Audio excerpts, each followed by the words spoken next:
Science is the body of knowledge that describes the order within nature and the causes of that order. Science is also an ongoing human activity that represents the collective efforts, findings, and wisdom of the human race, an activity that is dedicated to gathering knowledge about the world and organizing and condensing it into testable laws and theories.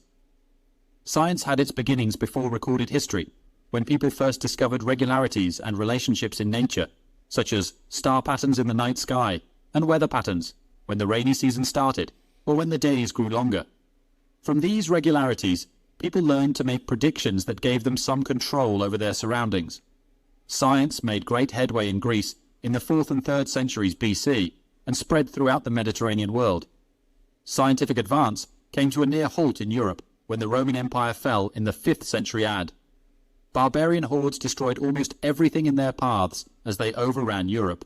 Reason gave way to religion, which plunged Europe into the Dark Ages. During this time, the Chinese and Polynesians were charting the stars, and the planets and Arab nations were developing mathematics and learning about the production of glass, paper, metals, and various chemicals. Greek science was reintroduced to Europe by Islamic influences that penetrated into Spain during the 10th, 11th, and 12th centuries. Universities emerged in Europe in the 13th century, and the introduction of gunpowder changed the social and political structure of Europe in the 14th century. In the 15th century, art and science were beautifully blended by Leonardo da Vinci. Scientific thought was furthered in the 16th century with the advent of the printing press. The 16th century Polish astronomer Nicholas Copernicus caused great controversy when he published a book proposing that the sun is stationary and that Earth revolves around the sun. These ideas conflicted with the popular view that Earth was the center of the universe. They also conflicted with church teachings and were banned for 200 years.